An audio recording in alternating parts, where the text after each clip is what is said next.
up, guys? It's your boy Barca Boy 103. Today we're gonna be doing the season review video of the 2021-2022 season at Barcelona. What an absolute roller coaster of a season. We're gonna go through everything: achievements, player ratings, season rewards, and my final conclusion on the season as well. But before we get into it, make sure you guys smash that like button down below. Let's try to get to 200 likes in this video. It'd be very much appreciated. And also, if you're new, make sure you subscribe down below if you haven't already, and let's get into it. During the past season, Barcelona competed in 5 different competitions, winning none of them. We've gone trophyless for the second time in 3 years. In La Liga, we finished second place. In the Copa del Rey, we lost in the round 16 to Athletic Club. In the Spanish Super Cup, we lost in the semi-final to Real Madrid. In the Champions League, we got knocked out in the group stages, finishing 3rd place, which of course led us to Europa League. And in the Europa League, we lost in the quarterfinals to Eintracht Frankfurt. Let's now get into the players and managers' player ratings of the season. What I'm going to be doing is rating every single player who played at least 1 minute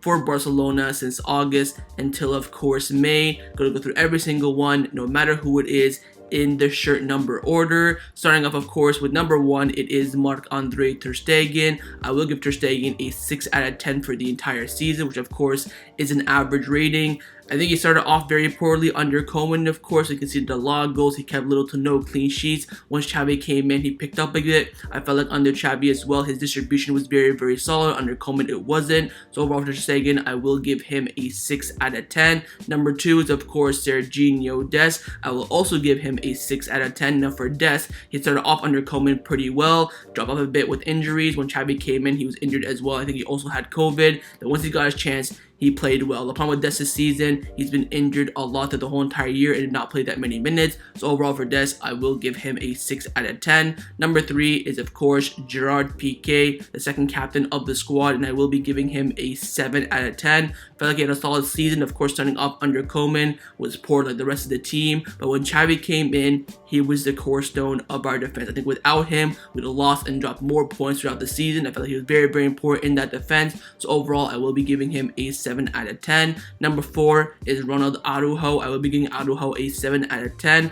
A lot of you guys maybe would give him maybe an 8 or a 9, but for me, Araujo, when we started off, he did, of course, start off well, but he did have a drop in form between, I would say, end of November, beginning of January time. He was not that great, and of course, with Pique, he plays well, but there is that question mark when he's playing with Eric Garcia, Lenglet, whoever else it may be. I feel like his 1v1 defending throughout the whole entire season was absolutely superb, but again, it's about the overall play and overall throughout the whole entire season, so I will give Araujo a 7 out of 10, and to be honest, with the things that we have, I don't think anyone deserves above an 8 in my opinion. Of course, next up is number 5, the captain of the squad, Sergio Busquets. I will give Busquets a 7 out of 10. Again, under Koeman, was very, very poor. We also saw him go to the national team with Luis Enrique and play world class. Why didn't he do it under Koeman? Xavi came in and he was world class. I think under Koeman, he had some good performances here and there. Of course, the captain of the team. But when Xavi came in, he changed Busquets completely. I felt like he was brilliant from January until May. Of course, the first half, there are some question marks. So overall for Busquets, I will be giving him a 7 out of 10. Number 6 is Riqui Puig, and I will give Riqui Puig a 5 out of 10. Maybe because he hasn't played. He played like a couple minutes here and there throughout the whole entire season. When he's played, he had some good games. I feel like against Linares in the Copa, he was very, very poor in that first half. But again, he's barely played this season, come on here and there, scored I think 2 goals throughout the whole entire season. So overall, I will give Riqui Puig a 5 out of 10. Now for number 7, there were 2 this season. The first one, of course, was Antoine Griezmann. Played the first, I believe, 3 or 2 games of the season, and of course got sold to Atletico Madrid.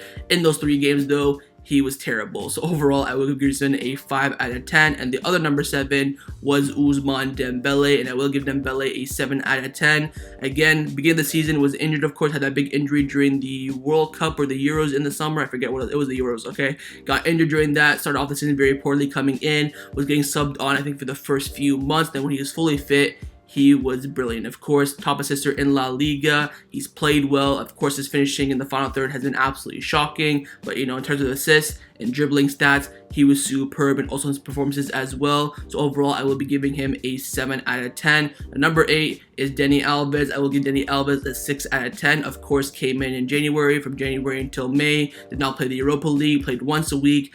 I feel like when he first came in, we got that, Dani Alves boost. We saw, an actual decent right back, but of course, his age played a big factor. We saw some, poor performances, I think, in the Copa against Athletic Club. We saw some other ones at home in the Liga as well, especially away from home. I think overall, what he's done in the dressing room, coming into the squad as well at a terrible time. He had that masterclass at Atletico Madrid as well. So overall for Dani Alves, I don't think he was too bad. I will be giving him a 6 out of 10. And number 9 was, of course, the star signing of the summer, Memphis Depay, and I will give Depay for this season a 7 out of 10. He is one of the top goal scorers in the squad, and for me, from August until pretty much November when Xavi came in, he was carrying the team. Of course, got that big injury from, I think, November until February, maybe even March. He got that big injury, was in and out of the squad, barely played. But from March to May, he got a lot of minutes and played well. But for me, August to November, he carried the squad. He was the only attacker. He's playing with Jukla and Abdi and all these young players. And for me, throughout the whole entire season, under circumstances as well, I think he's had a good season for his first season at Barcelona. So overall, I will be giving him a 7 out of 10.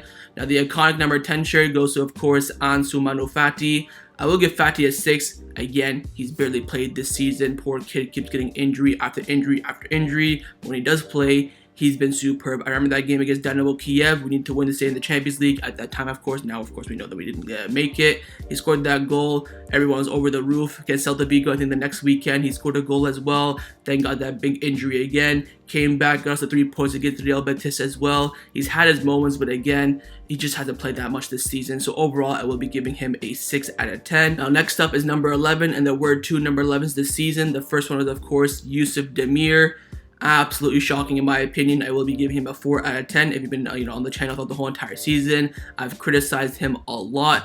I think his best moment was hitting the bar against Benfica, the Champions League. I think other than that, he's done absolutely nothing. So overall, I will be giving him a 4 out of 10. And the other number 11 was Adama Traore, of course, coming in January. Had that fantastic first 2 months, and then after that, he's been on the bench ever since. I will give him a 6 out of 10. I think those first 2 months he was superb. Gave us that extra pizzazz down that wing. You saw something different. You saw some pace, dribbling. Of course, lost the ball a lot, but had a big impact. I think he had, 6 assists in 7 games, something like that, something ridiculous. But in the end, didn't work out for him. Dembele came back fully fit, and Fred as well was, of course, Xavi's golden boy. So overall for Adama, I will be giving him a 6 out of 10. Next up is number 12, which of course is Martin Braithwaite. I will give Braithwaite a 5 out of 10. Similar to Ricky Puig, he hasn't played. Of course, he started off well. I think he got 2 goals on the opening day against Getafe, or Real Sociedad it was. After that, got that big injury away to Athletic Club. Didn't play since. Came back in February under Xavi. I think he's played like 20 minutes since then. So barely played this season. When he has played, of course, scored 2 goals in 1 game. I mean, it is what it is for Martin Braithwaite. Barely played. So overall, I will be giving him a 5 out of 10. Next up, number 13, it is Neto, and I will be giving Neto a 5 out of 10. Start of the season, of course, with Ter Stegen being injured. I believe he had surgery, and again, he played a little bit, did what he had to do. Then, of course, he's been on the bench ever since. Did not play any minutes, I believe, until from September until May, when he had to come in for Ter Stegen, who was sick again. Real Betis, of course, away from home, played well in that game. But again, his rating, like Braithwaite and Ricky Puig, is because of the lack of minutes. So overall for Neto, I will be giving him a 5 out of 10. Next up is number 14, and there were 2 number 14s this season. The first one, of course, is Felipe Coutinho, who has been sold now for 20 million euros to Aston Villa. I will be giving him a 4 out of 10. Now, I do feel like if he was fully fit under Koeman, he could have got a good chance for his Barcelona career, could have revived it, but in the end got injured, and of course started the season very, very poorly with the rest of the squad as well. When Xavi came in, I think he had that good few moments at left wing. Of course, he scored away at Villarreal. I think he started a home game. I can't remember it off the top of my head. Had a good moment, but in the end, Xavi did not trust him. Went on loan to Aston Villa and was sold. So over for Felipe Coutinho, I will be giving him a 4 out of 10. The other 14 was, of course, giving it mid-season as a promotion. It was Nico Gonzalez, and I will give Nico a 6 out of 10. You could say it's a bit generous now that I'm thinking about it. Maybe he deserves a 5 out of 10. I think he's come on when he's played under Koeman, of course, under Xavi in the beginning. I feel like he played well, but when Xavi came in, had his midfield of Busquets, De Jong, and Pedri, couldn't really get in. And of course, Xavi was next in line. He had a lack of minutes, I think, from February until now. He came on, I think, one game was absolutely shocking, but he had that great match against, I believe, Rayo Vallecano, the match that got Koeman sacked. In the end, though, there's too much competition for him in the midfield, and he couldn't really get that many game time. But he's come out as sub and starting the match. I think overall he wasn't too bad throughout the whole entire season, and I will give him a 6 out of 10. Next up, number 15 is Clément Lenglet, and I will give Lenglet a 3 out of 10. I think this is like, he was just so bad, man. Like, I can't even describe it into words how bad he was. Not a single moment this season I think, not bad from Lenglet. I think he came on for one game at home at left back, I believe. He defended pretty well for like the last few minutes, but other than that, I can't remember anything. Every time he's come on, he's been terrible. So, and of course, he's barely played this season as well. It's been Araujo, Eric Garcia, Pique as like a 3-man rotation throughout the whole entire season. And of course, when they all got injured, he was forced to get his chance and he did not take it whatsoever. So overall, I will give Lenglet a 3 out of 10. Next up, number 16, it is Pedri, and I will be giving Pedri a 7 out of 10. Like I said, no one this season for me deserves above an 8, but for Pedri, I would have given him a higher rating. But the problem is, of course, he had injuries. He's barely played this season. I think he's played 15, 16 games. He's been forced to play a lot last season under Koeman, and now, of course, we have to pay for it. A lot of injuries, but when he's played, man, I think if I was giving him a rating based on how he played this season, probably an 8 or a 9, but overall with injuries and how he's played in some of the other matches as well, you've got to give him a 7. He's barely played this season, of course. Hopefully next season it will change, but I think Pedri has been one of the better players this season for Barcelona. I think he was absolutely fantastic. Of course, you remember the game against Sevilla where he scored the winning goal.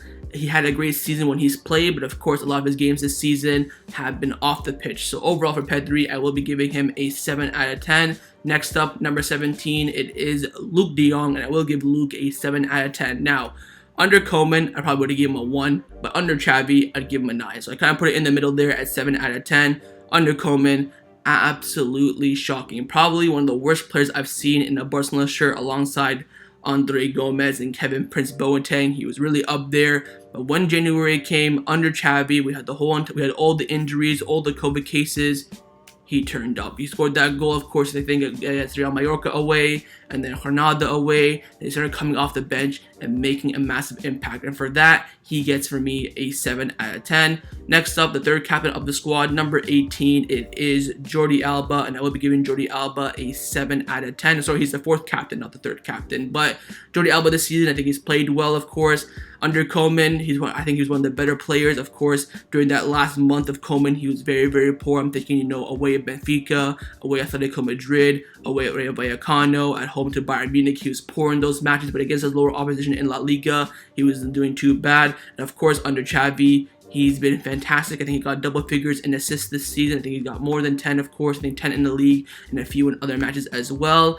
I think without Jordi Alba this season, it could have been a lot worse, of course. In that left back position, he had no cover whatsoever. Played almost every single game he was available for. No rotation for him this season as well. Again, I think he played over 50 matches. Of course, he got some games off when he was suspended. Overall for Jordi Alba, I will be giving him a 7 out of 10. Next up, number 19. We did have two number 19s this season. The first one, of course, was El Kun Aguero. I don't really want to talk about this too much. I'll give him a 6. Of course, he played, 4 matches, 1 start, got 1 goal in the Clasico, and we all know what happened after that. I can't really give him a mark down or up for that, so I will give Aguero a 6 out of 10. And of course, the new number 19 in January was Ferran Torres, and I will give Ferran a 6 out of 10. Now, he started off pretty well, got a couple goals here and there, a couple of assists, scored in the cup, I believe, against Athletic Club when we got knocked out. But I think the last 2 months, I think he's been shocking, but I think it's due to him being overplayed. Of course, Xavi loves him. His positional sense in the match is very good. Ability play is good. But in the final third, his finishing was shocking this season, to say the least. I think he showed up in some moments. Of course, that penalty against Napoli in the first leg. Got a goal, of course, in the Clasico as well. But again, the last 2 months, he has been poor. Started off well, end off poor. So overall for Ferran, I will be giving him a 6 out of 10. Next up, number 20, the third captain of the squad, Sergi Roberto, and I will give Roberto a 5 out of 10. Now, if you remember the first couple of matches, Roberto was probably our best player. And of course, he got injured for the rest of the season. But he started off in those first 3 games. I think he got like, what, 2 assists, 1 goals in 2 or 3 games. He started off good. But in the end, like Ricky Push, like Braithwaite, like Neto, did not play whatsoever this season, was injured from, I believe, end of September until today. So overall, for Roberto, I will be giving him a 5 out of 10. Next up, number 21, Frankie de Jong. I will give Frankie de Jong a 7 out of 10. Under Coleman, played really well, especially at the start of the season. I think he's like, along with Memphis Depay, one of the only 2 players that actually played well. When Xavi came in, I think he had a poor start in Xavi's system, but again, grew into it, I believe, mid-February when he had that great run against, Real Madrid, Napoli, Athletic Club, Osasuna, and ended off the season very well as well. So overall for Frankie, I will be giving him a 7 out of 10. Next up, number 22, we did have 2 number 22s. Firstly, Emerson Royal. I believe he played a game and a half, I think, so can't really rate him. I will give him a 5 out of 10. I felt like in the home match that he played, he was poor, but away to Athletic Club, I think he wasn't too bad. So overall, I'll give him a 5 out of 10. And the other number 22 got promoted, Oscar Mingueza. I will be giving Mingueza a 4 out of 10. Again, like Ricky Push, like Braithwaite, like all the other players, lack of minutes this season, but when he has played, he's been shocking. I think under Coleman, he was dreadful. When Xavi came in, I think he performed okay in that first half in the Europa League where he started to give Dest a rest. I forget what game that was. And then, of course, he played the other day, about a week or so or 2, against Getafe away at center back. He played very well in that match. But every other game he's played, he's been shocking. He's not a fullback. He's a center back in my opinion. And of course, this season, he's been playing a fullback, left back, or right back, and he was shocking. So overall for Mingueza, I will be giving him a 4 out of 10. Next up, number 23, Samuel Umtiti. Played little to no minutes this season. He, of course, only played 1 match, in my opinion, away to Osasuna. Played the full 90, 2-2 draw. He was okay in that match, but that's all he's played. Of course, he was fit from August until that match, and then after the match, he broke his toe in training, which, of course, left him out for 3 months. So you can't really say he's been injured throughout the whole entire season, but I feel like it's just a very, very poor season from Umtiti. Barely played, of course. So overall, I will be giving him a 4 out of 10. Next up, number 24, Eric Garcia. I will give Eric Garcia a 6 out of 10. Of course, one of the summer recruitments. I think he started off under Coleman pretty well, especially with that partnership with Araujo that we had when Pique was injured a bit. But I feel like in that, again, that November, February time, I don't think he was that great. And again, he got that chance under Xavi when he's playing alongside Araujo. Played well, in my opinion. Had, of course, some few slip-ups in matches here and there. So overall for Eric Garcia, I will be giving him a 6 out of 10. Next up, number 25, Aubameyang, Aubameyang, Yang. He came in January and he's played very well, scored a lot of goals, so I will be giving him a 7 out of 10. Of course, he won some games without scoring goals. I feel like in those matches, didn't get the serves that he needed. Of course, he's played the graveyard shift for most of the games that he's played. His touch and build-up play is terrible, but in the box, he was deadly, so I will be giving him a 7 out of 10. Next up, number 29 is Ferran Jukla. Of course, got that run in the team from November until February where we had no strikers. In those matches, I don't think he was too bad. I will give him a 6 out of 10. Got a couple goals, but in the end, didn't really wow me. Just came in and put a shift in for the team. Next up, number 30, Pablo Gavi, the breakout star of the season, in my opinion, gets a 7 out of 10 for me. No one saw him coming. He's came in and he's played brilliantly from September until today. He's played a lot of games this season, started a lot on the bench, but in the end, he's put in consistent performance after consistent performance. Some games he played very poorly like the rest of the squad, but in the end for me, I felt like he's had a great season and I will be giving him a 7 out of 10. Next up, number 31, Alejandro Balde. I will give Balde a 5 out of 10. Played like 2 games. That's pretty much it for him. Just like Braithwaite and Neto and the rest of the gang. Under Coleman, got a chance, got a big injury, was out for a few months. Under Xavi, he's barely played. Of course, got a few minutes against Getafe. Played that full 90 minutes, I believe, or came off like 89th minute, something like that. But overall for Balde, barely played, so I will be giving him a 5 out of 10. Next up, number 33, Abdi. Again, just like Jugla, got that opportunity from November until February where he had no strikers. I will give him a 6. I felt like on the wings he was very, very good, giving me those, Adama Traore vibes. But in front of goal was very, very poor. Got that 1 goal, I believe, against Osasuna away from home. But other than that, was not really good in the final third. But again, in the build-up play, was very, very good. So overall, I will give him a 6 out of 10. Next up, number 34, Alvaro Sanz came in and played like, 10 minutes against Real Mallorca where we had all those injuries and all those COVID cases. I'll give him a 6, keep it plain and simple. Next up, number 37, Elias Akumach. Again, got a lot of minutes in that November, February time where we had no strikers, no wingers. I felt like he was poor in those games, didn't really impress me at all. I will give him a 5 out of 10. I know for Barcelona B, he's played well this season, but in the first team, in my opinion, he wasn't that great. I feel like Ferran, Jugla, and Abdi both showed some promise, both showed some skills, both were clearly better than him in performances. I don't think Elias really impressed in my opinion, so overall I will be giving him a 5 out of 10.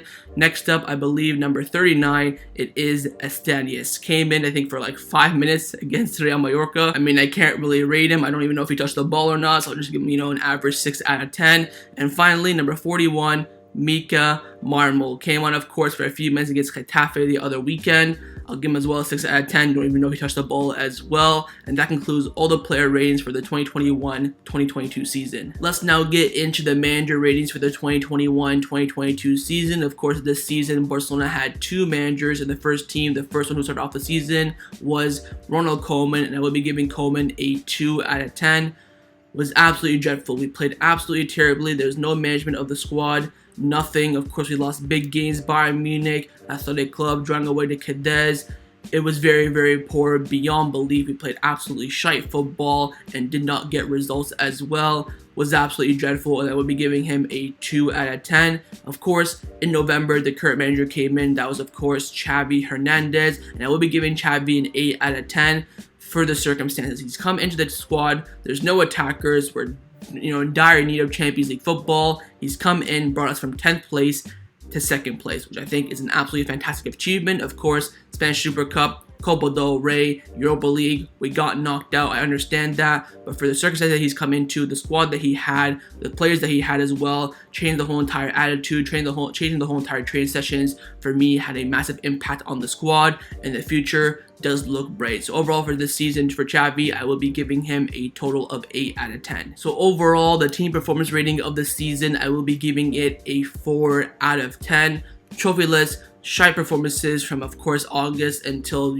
probably December, January time. And of course, in January until May, we played well. But again, we have no silverware. I did not see any armpits this season from the first team, and that for me is the main factor. We had a good 2 months under Xavi from February until March international break. After that, we were kind of crap and got results, but before that, we were kind of crap and got results. For those 2 months, I'll probably give it, a 9 out of 10, 8 out of 10, but for the rest, it's very poor. We did not win anything, and this has been one of the worst seasons in the club's history, so overall, I will be giving it a 4 out of 10. Let's now get into the Barcelona 2021-2022 season awards ceremony. What I'm going to be doing is giving you guys the categories, the nominees, and then my winners. Of course, leave me your winners down in the comments below. It's all about opinion, so let's get straight into it. First award up is the worst match of the season. The nominees are the Spanish Super Cup semi-final against Real Madrid, quarterfinals against Eintracht Frankfurt,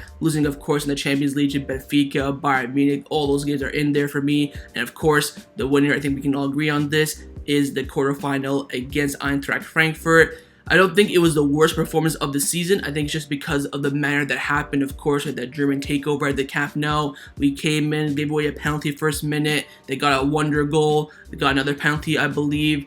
And of course, we tried to make that comeback, but in the end, we couldn't. But I think just based on the circumstances, this is by far the worst moment of the season. Of course, we had big ambitions to win the Europa League, and we would have won the Europa League if we won this match, in my opinion. But overall, it was not meant to be. Next award is the best match of the season. The nominees are the 4-0 against Real Madrid, 4-2 against Atletico Madrid, 4-0 against Athletic Club, and the 4-2 against Napoli. And you guessed it, the winner is the Clásico victory, 4-0 away at the Santiago Bernabeu. This is by far the best moment and best feeling of the season. I felt like Barcelona were back at this moment. We went to our away ground, to our rivals, biggest game of the whole entire world of football, of course club football. We went there to their home and destroyed them for nothing. Of course, they didn't show up. They did not perform on their side. If they did, maybe it could have been a different result. But in the end, Barcelona dominated the match, scored 4 goals. You'll never be anything like it. So overall, for me, I will be giving it the best moment of the season award without a shadow of a doubt. But let's now get into the individual awards for players this season. First up is the best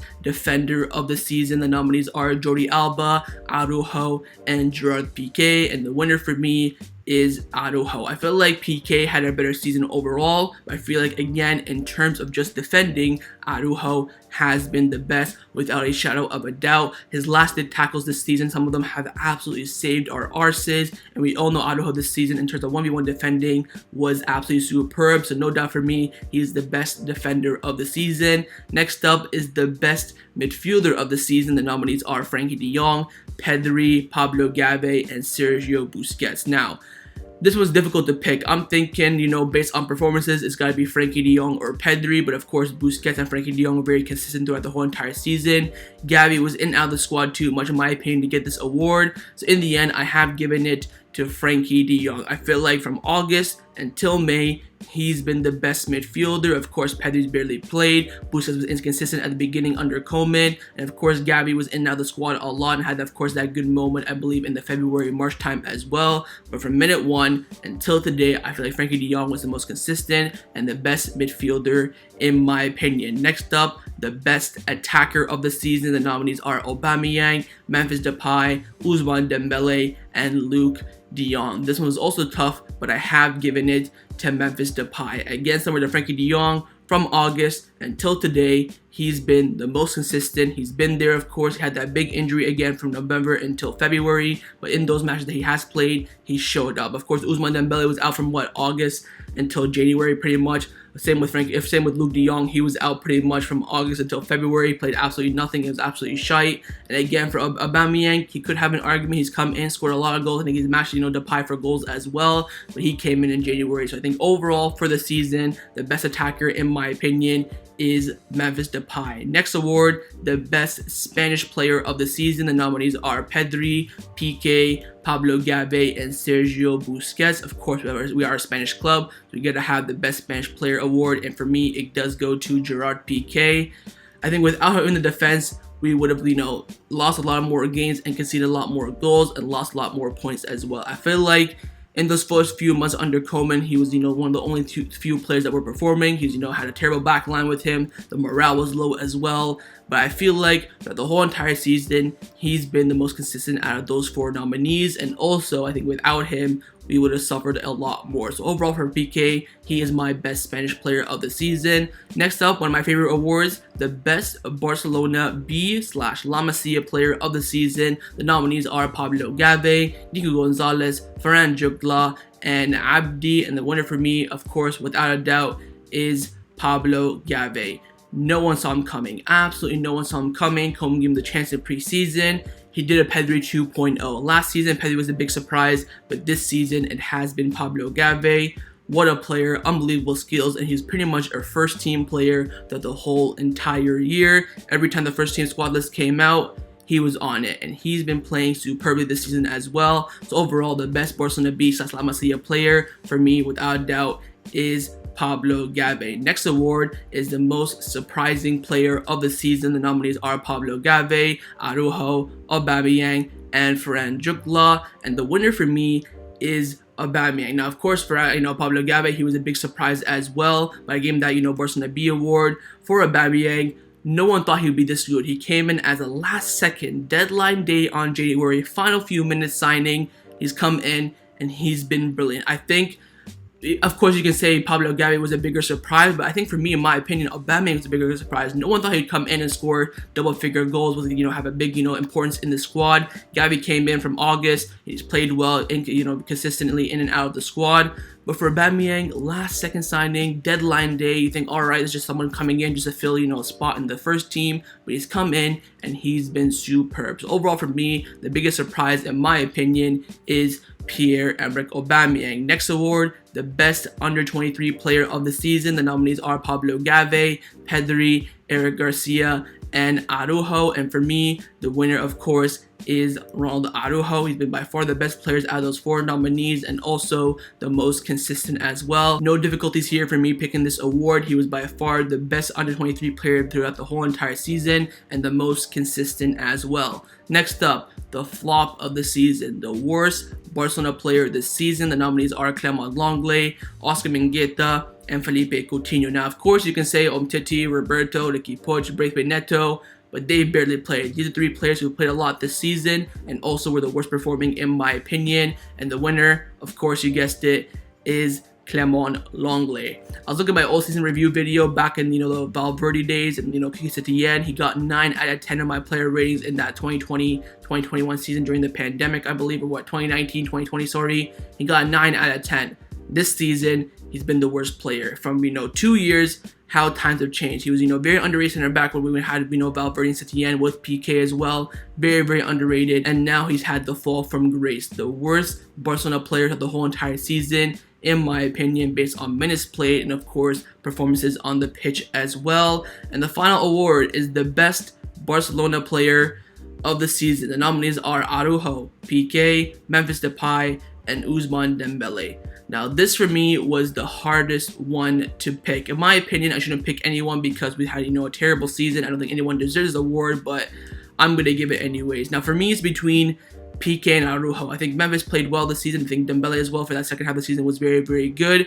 But for me, it's between Pique and Araujo. Now, I think I picked this winner based on who I'd miss more in the team, Araujo or Pique, and I have given it to Pique. Now, this is going to be a bit controversial, I believe. I think Araujo has played well, but again, for his defending. I think overall gameplay, passing off from the back, leadership at the back as well, slip-ups, performances like that, I think overall Pique has been the best. I think if we have, the big missing player, in my opinion, in the squad right now, would probably be Pique. If we miss out on him, let's say we have a Champions League final tomorrow and he's not fit, I would be worried. I think that's the reason why I gave this award to Pique. Very, very controversial. I know a lot of you guys will give it to Araujo, but in the end, I believe Pique was the best Barcelona player throughout the whole entire season. So overall, my final thoughts of the 2021-2022 season, without a doubt, it's one of the worst seasons in the club's history. And hopefully we look back on this season as, a turning point, as, a stepping stone for the future. We all knew coming to this season it would be a rebuild. Of course, the first season without Leo Messi as well. And I feel like it could have gone a lot worse. We got second place. We qualified for Champions League. I think that's very, very important. But in the end, being in 5 competitions and not winning one of them is very, very disappointing. Of course, the performances throughout the whole entire season haven't been that great. We had a good, few months under Xavi, of course. No doubt about that. But hopefully these young players build. You look at Nico, Pedri, Xavi, Des if he's still here, Frankie de Jong if he's still here. Hopefully this would be, a building season for them. And of course the veterans like Busquets, Jordi Alba, Sergio Roberto, and of course Gerard Piqué have now played 1 season less with Barcelona. They're coming to the end of their careers as well. It's a big stepping stone. I think we got through it pretty well, and hopefully, the future is better for Barcelona. But again, it has been a terrible, terrible season. So that was my Barcelona 2021-2022 season review. Hope you guys enjoyed this video. If you did, make sure to leave a like, and of course, leave me your thoughts down below in the comments on everything we discussed. I want to know your player ratings, manager rating, your season awards as well, and your overall thoughts on the season as well. And of course, make sure you guys subscribe down below if you haven't already, and I'll see you guys next time on the channel. Take care, and Forza Barca.